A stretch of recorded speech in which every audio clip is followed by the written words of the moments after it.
बातमी बळीराजाची. सहप्रायोजक आहेत अक्कुदास दूधकांडी, शुद्ध आयुर्वेदिक चूर्ण, सर्व दुभत्या व पाळीव पशुपक्ष्यांकरिता.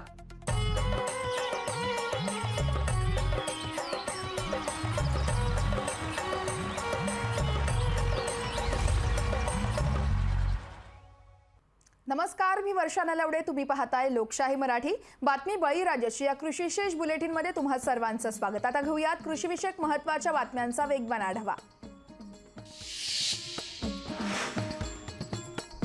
कृषी मंत्री धनंजय मुंडे यांनी नागपूर जिल्ह्यातील अतिवृष्टीग्रस्त भागाची पाहणी केली आहे. यावेळेस नागपूर दौऱ्यामध्ये जिल्ह्यातील अडेआई तसेच उमरगाव, पाचगाव या ठिकाणी शेतातील सोयाबीनची त्यांनी पाहणी केली आहे. विंचूर उपबाजार समिती कांदा लिलाव सुरू करण्यावरून व्यापाऱ्यांमध्ये वाद झालाय. लिलाव सुरू करणाऱ्या व्यापाऱ्याला संप करणाऱ्या व्यापाऱ्यांकडून शिवीगाळ करण्यात आली आहे. दरम्यान व्यापाऱ्यांवर कारवाई करण्याची मागणीसाठी आता विंचूरचे व्यापारी रस्त्यावर उतरले. बोगस पीक विमा भरणाऱ्यांवरती कारवाईच्या मागणीसाठी जिल्हाधिकारी कार्यालयाबाहेर सत्याग्रह आंदोलन करण्यात आलंय. तर बीडमध्ये आंदोलन करण्यात आलंय. बीडच्या जिल्हाधिकारी कार्यालयाबाहेर सामाजिक कार्यकर्त्यांनी हे सत्याग्रह आंदोलन केलंय. तर जिल्ह्यात 29,810 एकरचा बोगस पीक विमा उतरवल्याचा आरोप देखील यावेळेस करण्यात आलाय. साखर निर्यात बंदीची अधिसूचना नोव्हेंबरमध्ये निघण्याची शक्यता आहे. देशाचा साखर हंगाम 1 ऑक्टोबरपासून सुरू होणार असला तरी देखील निर्यातीला परवानगी देण्याबाबत केंद्र सरकार अनुकूल नसल्याचं चित्र आहे. यंदाचा ऊस गाळप हंगाम 15 ऑक्टोबरपासून सुरू होतोय. दरम्यान यासाठी आता आग्रह देखील केला जातोय. राज्यातील खासगी साखर कारखान्यांचे नेतृत्व करणाऱ्या वेस्ट इंडियन्स शुगर मिल्स असोसिएशननं हा आग्रह धरलाय. मान्सून हंगामात देशात 94.4% इतका पाऊस झालाय. तर महाराष्ट्रात 97% पाऊस झालाय. प्रशांत महासागरातील एल निनो स्थितीचा भारतातील मान्सूनवर फारसा प्रभाव पडला नसल्याचं डॉक्टर महपोत्रा यांनी सांगितलंय. गुजरातच्या कंपन्या बियाणे पुरवठा रोखण्याच्या तयारीत आहेत. राज्यातील बियाणं विधेयकामुळे कंपन्यांचा संताप होत असल्यानं कंपन्यांच्या संघटनेनं कृषी आयुक्तांना पत्र लिहित नाराजी व्यक्त केली आहे. परभणीत शेकडो गावांची तहान भागवणाऱ्या निम्न दुधना या प्रकल्पात 4 महिन्यात फक्त 22 दशलक्ष घनमीटर पाण्याची वाढ झाली आहे. त्यामुळे येत्या काळात नागरिकांना सिंचनासह पिण्याच्या पाण्याची टंचाई निर्माण होण्याची शक्यता आहे. त्यामुळे आता सर्वांचीच चिंता वाढली आहे. अकोल्यात डॉक्टर पंजाबराव देशमुख कृषी विद्यापीठाद्वारे 3 दिवसीय शिवार फेरीचं आयोजन करण्यात आलं होतं. या शिवार फेरीच्या माध्यमातून नवीन तंत्रज्ञान शेतकऱ्यांपर्यंत पोहोचवण्याचा विद्यापीठाकडून प्रयत्न केला जातोय. तर 3 दिवसाच्या या शिवार फेरीत विदर्भातील 11 जिल्ह्यातील सुमारे 35,000 शेतकऱ्यांनी सहभाग घेतला होता.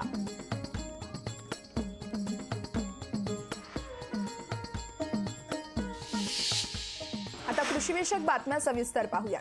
कोल्हापुरात स्वाभिमानी शेतकरी संघटनेच्या कार्यकर्त्यांनी ऊसाचा दुसरा हप्ता लवकरात लवकर द्यावा यासाठी ढोल बजाव आंदोलन केलंय. छत्रपती राजाराम सहकारी साखर कारखान्यासमोर ढोल वाजवत 400 रुपये दुसरा हप्ता तातडीने द्यावा अशी मागणी देखील करण्यात आली आहे.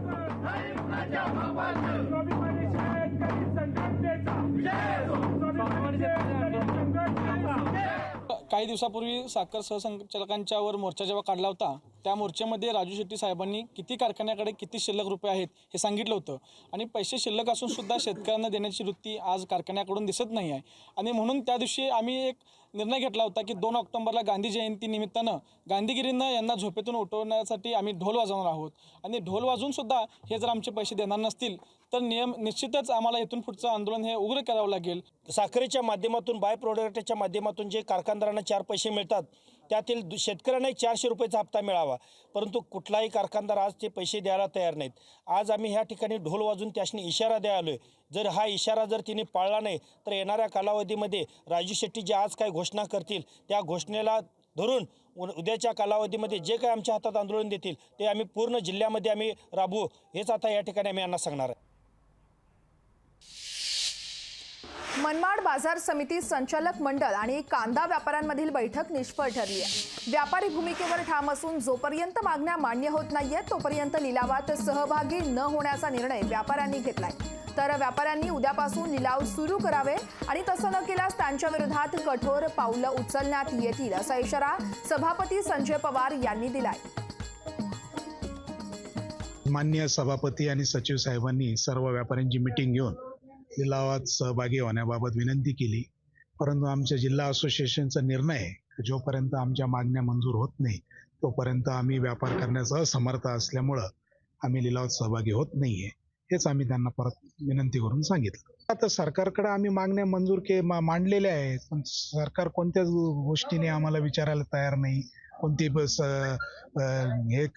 आश्वासन बी द्यायला तयार नाही. तर व्यापाऱ्यांनी कसं व्यापार करायचं हा बी एक महत्वाचा विषय आहे ना. सरकारने कुठेतरी 2 पाऊल मागं आलं पाहिजे, व्यापाऱ्यांनी 2 पाऊल पुढे आलं पाहिजे, तर या सगळ्या गोष्टी घडू शकतात.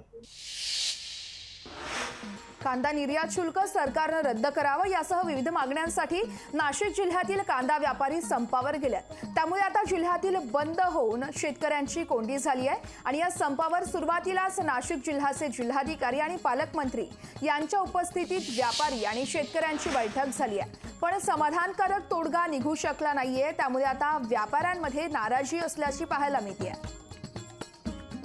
दरम्यान या संदर्भात पिंपळगाव या ठिकाणी पुन्हा एकदा जिल्हा व्यापारी असोसिएशनची बैठक बोलावण्यात आली आहे आणि या बैठकीत संप सुरूच ठेवण्याचे व्यापारी असोसिएशनकडून ठरवण्यात आलंय. आणि या संदर्भात आढावा घेतलाय आमच्या प्रतिनिधींनी, आपण तो पाहूयात. नाशिक जिल्ह्यातील कांदा व्यापारी संघटनेने कांदा लिलाव व कामकाजाबाबत पुकारलेला बंद हा संप, या संपाचा आता कुठेतरी परिणाम इतर घटकांवर दिसण्यास सुरुवात झाली आहे. त्यातील मुख्य घटक म्हणजे शेतकरी या संपात मात्र पूर्णपणे भरडला जातोय. दुसरा घटक म्हणजे कांद्याच्या खळ्यावर काम करणारे हे जे मजूर आहेत, हे नाशिक जिल्ह्यातील जवळपास 90% मजूर यांनी आपल्या घरी जाण्याचा परतीचा प्रवास हा सुरू केला आहे. त्यात आता तिसरा घटक म्हणजे या कांद्याची जी वाहतूक ज्या ट्रान्सपोर्टिंग व्यवस्थापासून केली जाते, तो व्यापार, त्यातच कांदा ज्या गोण्यांमधून भरून पाठवला जातो, तो गोण्यांचा व्यापार, हे दोघं व्यापार देखील या संपामुळे ठप्प झाले आहेत. त्यात आता मुख्य म्हणजे नाफेडमार्फत जे सरकारकडून कांदा खरेदी सुरू केली जात आहे, ती कांदा खरेदी म्हणजे जवळपास उच्च प्रतीचा कांदा हा केवळ नाफेडकडून खरेदी केला जातोय. त्यात यामुळे सामान्य शेतकरीला याचा कुठेतरी फायदा होईल असे वाटत नाही.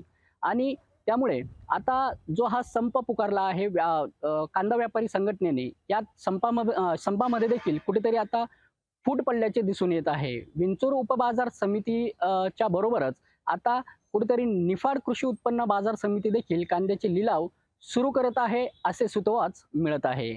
मी विशाल मोरे, लोकशाही न्यूज, मालेगाव. कांदा व्यापाऱ्यांनी हट्ट सोडून संप मागे घ्यावा असं आवाहन छगन भुजबळ यांनी केलंय. तसेच कांद्यावरील 40% कर अतिशय चुकीचं असल्याची प्रतिक्रिया सुप्रिया सुळेंनी दिली आहे. पाहूयात त्यांनी नेमकं काय म्हटलंय. मी तर अगोदर सांगितलं की शेतकऱ्याचं नुकसान करू नका, सणासुदीचं तुम्ही सुरू करा. मी मगाशीच पंढरीनाथ थोरे यांच्याशी बोललो. जवळजवळ 2,500 ते 2,500 ट्रॅक्टर हे गेले 2-3 दिवस रोज विंचूर बाजारामध्ये येत आहेत. एरवी 700 ट्रॅक्टर यायचे कांद्याचे, आता 2,500 ते 2,500 ट्रॅक्टर येत आहेत. आणि भाव पण चांगला, 2100 पासून 2400 पर्यंत चांगल्या प्रकारे भाव मिळतो आहे त्यांना. आता एवढे दिवस तुम्ही बंद ठेवून करणार काय शेवटी? बरं, आम्ही आमचे प्रयत्न केले. पियुष गोयल साहेबांना बोलवलं, त्यांच्याशी चर्चा झाली. पियुष गोयल साहेबांकडे दिल्लीला जाऊन आमचे जे पणन मंत्री आहेत अब्दुल सत्तार, हे सुद्धा जाऊन आले. मला असं वाटतं की आता जास्त हट्ट जे आहे त्यांनी धरता कामा नये आणि सगळी मार्केट जे आहेत त्यांनी सुरू करायला पाहिजे. कांद्याच्या बाबतीत तुम्ही बघताय 40% टॅक्स जो लावलेला आहे हा अतिशय चुकीचा आहे आणि ह्याच्या विरोधात गेले 4 महिने मी बोलते, तेव्हा कोणीही त्याच्याबद्दल बोलत नव्हतं की देशात कांदा जास्त झाला आहे तो परदेशात पाठवा, पण तेव्हा कुठलाही निर्णय घेतला नाही. कांदा सडला या देशामध्ये, पण या भारतीय जनता पक्षाच्या सरकारने तो परदेशात पाठवला नाही. लातूरहून सोयाबीन संशोधन केंद्र हे परळीमध्ये पळवल्याचा आरोप चुकीचा असल्याचं धनंजय मुंडे यांनी स्पष्ट केलंय. तर पंकजा मुंडेंचा वैद्यनाथ साखर कारखाना टिकवण्यासाठी प्रयत्न करणार असल्याचं देखील धनंजय मुंडे म्हणतायत. बीड जिल्हा हा सर्वाधिक सोयाबीन उत्पादित जिल्हा आहे आणि लातूरहून सोयाबीनचं हे संशोधन केंद्र हलवणं पळवणं हा मुद्दाच नाही. कधीही लातूरला सोयाबीन संशोधनाचं उपकेंद्र व्हावं अशी मागणी कधीच लातूरकरांनी केलेली नाही. हा आता एक राजकीय भाग या ठिकाणी केला जातोय. संशोधनाचं उपकेंद्र आणलं आणि त्याच्यातून नवीन सोयाबीनाचं जे वाण तयार होईल ते वाण फक्त काही परळीमध्येच वापरलं जाणार नाही, ते संबंध राज्यात वापरलं जाईल. तर या संशोधन केंद्राचा उपयोग सुद्धा संबंध राज्यातील देशातील चांगल्या वाण तयार करून सोयाबीनचं होणार आहे. मुळामध्ये विषय हा वैद्यनाथ कारखान्याच्या GSTचा आहे आणि वैद्यनाथ कारखान्या ह्या आमच्या भगिनी पंकजाताई त्या ठिकाणी पाहत आहेत. आम्ही सुद्धा त्या कारखान्यामध्ये एकत्रित काम करतो आहे आणि तो कारखाना उभा राहिला पाहिजे, टिकला पाहिजे या दृष्टीने आम्ही सर्वजणच प्रयत्न करतो आहे. पण मुद्दा हा आहे की लोकवर्गणी करून तो कसा जमा करायचा आणि तो लोकवर्गणी करून जमा करून तो GST कसा भरायचा, हा वेगवेगळे मुद्दे आहेत. आता लोकवर्गणी म्हणल्यानंतर शेवटी ह्या सगळ्या गोष्टी इन स्क्रुटिनी येणार आहेत. त्यामुळं व्यवस्थितपणाने आम्ही मिळून या ठिकाणी मार्ग काढायचा आमचा प्रयत्न आहे. नांदेड जिल्ह्यात पाऊस उशिरा झाल्यानं पेरण्या देखील उशिरा झाल्यात. त्यामुळे आता पिकांची वाढ देखील खुंटली आहे. अतिवृष्टीनं पिकं खरडून गेली आहेत. सोयाबीन, उडीद, मूग तसेच कापूस आणि तीळ यांसारख्या पिकांवर वेगवेगळे रोग पडून पिकांचं अतोनात नुकसान झालंय. तर बाजारात हमी भाव मिळत नसल्यानं शेतकऱ्यांच्या चिंतेत वाढ झाली आहे. पाऊस उशिरा आल्यानं पिकांची वाढ देखील खुंटल्याचं आपण पाहतोय.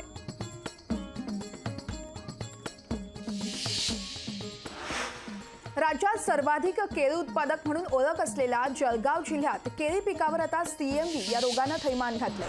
रावेर मुक्ताईनगर तालुक्यात हजारो हेक्टरवरील केळी पिकांना CMV रोगाची लागण झाली आहे. त्यामुळे केळी उत्पादकांचं मोठ्या प्रमाणात नुकसान झालंय. या संदर्भात आढावा घेतलाय आणि शेतकऱ्यांसोबत संवाद साधलाय आमचे प्रतिनिधी मंगेश जोशी यांनी. आपण तो पाहूयात. CMV रोगाच्या प्रादुर्भावामुळे केळीवर मोठ्या प्रमाणात रोगराई पसरली असून रावेर मुक्ताईनगर या तालुक्यांमध्ये CMV रोगाच्या प्रादुर्भावामुळे शेकडो हेक्टरवरील केळी ही नापीक झाली आहे.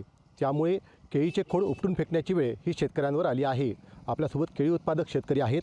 आता काय सांगाल, ज्या पद्धतीने खरं तर गेल्या काही वर्षापासून CMV रोगाचा प्रादुर्भाव जो आहे हा सातत्याने केळीवर पाहायला मिळतो आहे. मोठ्या प्रमाणात खरं तर केळींचे नुकसान होत आहे. काय नेमकी परिस्थिती आहे? गेल्या 7 ते 8 वर्षापासनं CMV हा रोग केळीवरती येत आहेत. खरं म्हणजे जळगाव जिल्ह्यातील सगळ्यात जास्त उत्पादन करणारा रावेर आणि मुक्ताईनगर हे तालुके आहेत. शासनाने ही रक्कम जी आहे ती 50 रुपये द्यावी आणि त्याच्यासाठी विमासुद्धा लागू करावा आणि 50 रुपयाच्या खोड खर्च 16 रुपयाचं ना तर बियाणंच असते आणि त्याला लागवड, डिचिंग, पिचिंग 50 रुपयाच्या वर खर्च जातो. तर 50 रुपयाच्या वरचा खर्च शासनानं शेतकऱ्यांना द्या, बियाणे कंपन्यामार्फत शासनाने व बियाणे कंपन्यांनी द्यावा.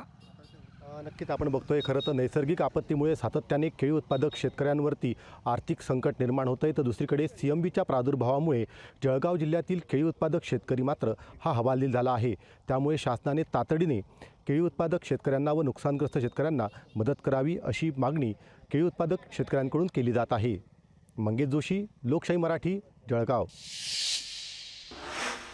सातारा जिल्ह्यातील कराड, पाटण तालुक्यात परतीच्या पावसानं जोरदार हजेरी लावली आहे. त्यामुळे शेतकऱ्यांमध्ये आनंदाचं वातावरण आहे. मात्र पाऊस उशिरा आल्यानं उशिरा पेरणी केलेल्या पिकांची वाढ खुंटली आहे. त्यामुळे आता उत्पन्न घटण्याची भीती ही शेतकऱ्यांनी व्यक्त करतायत. याच संदर्भात शेतकऱ्यांसोबत संवाद साधलाय आमचे प्रतिनिधी शशिकांत सूर्यवंशी यांनी. सध्या परतीच्या पावसानं सातारा जिल्ह्यातील पश्चिम घाट परिसरामध्ये मोठ्या प्रमाणात पावसानं हजेरी लावलेली आहे. यामुळं शेतकऱ्यांना जरी दिलासा मिळाला असला तरी मात्र सध्या आपण शेतकऱ्यांच्या बांधावर आलेलो आहे आणि या शेतकऱ्याला या पावसाचा नक्की काय फायदा झालेला आहे हे पाहण्यासाठी आपल्याबरोबर काही शेतकरी आहेत, त्यांच्याशी आपण बातचीत करूया. सर, काय सांगाल, परतीच्या पावसानं शेतीच्यासाठी हा पाऊस कसा आहे? अतिशय चांगला पाऊस झाला. सोन्यासारखा पडलाय. मोती शेतात निघतील असं योग्य आणि चांगल्या पद्धतीनं जोरदार नाही, मुसळधार नाही पाहिजे असा. मी आता येराड तालुका, पाटण जिल्हा, सातारा इथून बोलतोय. माझं भात शेती आहे, वाडा कोलम आहे. चांगल्या पद्धतीनं भात पोचलेला आहे आणि चांगल्या पद्धतीनं पाऊस पडत आहे. अतिशय चांगल्या पद्धतीचा आहे. गेल्या काही दिवसापूर्वी पावसानं उघडीपता घेतल्यामुळं काहीसा चिंतित शेतकरी हो सापडलेला हो होता. नक्की तर नक्की तो आता पाऊस पडल्यामुळं कसं ते परिस्थिती आहे? अगदी अगदी त्या 10-12 दिवस जो पाऊस पूर्ण दडी मारली होती, उन्हाचा तडाखा बसला, त्यामुळे भाताचं थोडंसं नुकसान झालं होतं. पण ह्या पावसानं बऱ्यापैकी ते कव्हर झालं. विशेषतः जे काही ग्रामीण भागामध्ये जे भात कचरा जे लावलेली गेलेली होती त्यातले जे पाणी आहे पावसाअभावी पूर्णपणे निचरून गेलेलं होतं. तर अशा ठिकाणी भाताची जी वाढ आहे ती कुठली होती, किंबहुना जे पीक आहे तर ते जे दरवर्षीप्रमाणे जेवढं भेटतं तेवढं भेटणार नाही असं असली चर्चा चालू होती शेतकऱ्यांमध्ये. हो हो थोडासा इफेक्ट राहणार आहे त्याचा, कारण त्याच्यामुळे करपा आला होता, भाताची वाढ थांबलीच होती, खुंटली होती. आता थोडंसं त्यांना चांगलं आधार मिळालेला आहे, त्यामुळं बऱ्यापैकी होईल कव्हर, पण थोडंसं 20-30% नुकसान आहेच. शेतकऱ्यांसाठी अतिशय चांगला असल्याचं मत शेतकऱ्यांनी व्यक्त केलेलं आहे. मात्र लागण उशिरा झाल्यामुळं आता पुढं देखील पावसाची गरज असल्याचं मत शेतकऱ्यांनी व्यक्त केलेलं आहे. शशिकांत सूर्यवंशी, लोकशाही मराठी, कराड. हिंगोलीच्या वरुड चक्रपान परिसरात चक्रीवादळामुळे शेती पिकांचं मोठं नुकसान झालंय. सोयाबीन, कपाशी यासह फळबागांचं देखील मोठं नुकसान झालंय.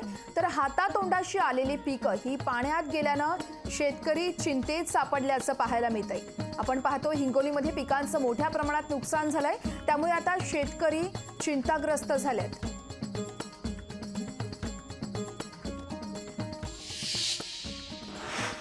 अमरावतीच्या अनेक भागात हवामानाच्या बदलामुळे सोयाबीनवर येलो मोझॅक रोगानं थैमान घातलंय. या रोगामुळे पिकांची वाढ खुंटतीये, त्यामुळे शेतकरी देखील आता चिंता व्यक्त करतायत. तर सरकारनं मदत करण्याची मागणी शेतकऱ्यांकडून केली जातीये. आमच्या इथे भरपूर पाऊस झालेला आहे, सुरुवातीला झाला आहे आणि आताही झालेला आहे. आता काय सोयाबीन काढले आलं होतंही आणि शेंगा पूर्णतः भरलेल्या आणि वाळलेल्या सुद्धा आहे, पण त्याला अति पाण्यामुळे कोंब फुटलेले आहे. कोंब फुटल्यामुळे आता हे सोयाबीन काढणीच योग्य नाही आहे. याबरोबरच बातमी बळीराजाची या कृषी विशेष बुलेटिनमध्ये वेळ झाली आता इथेच थांबण्याची. मात्र या बुलेटिनविषयी तुमचे काही प्रश्न असतील किंवा सूचना असतील, तर शेतीविषयक काही प्रश्न असतील तर तुम्ही या क्रमांकावर तुम्ही आम्हाला संपर्क साधू शकता. 96190226. लोकशाही मराठी ऐका, पहा, जागरूक रहा.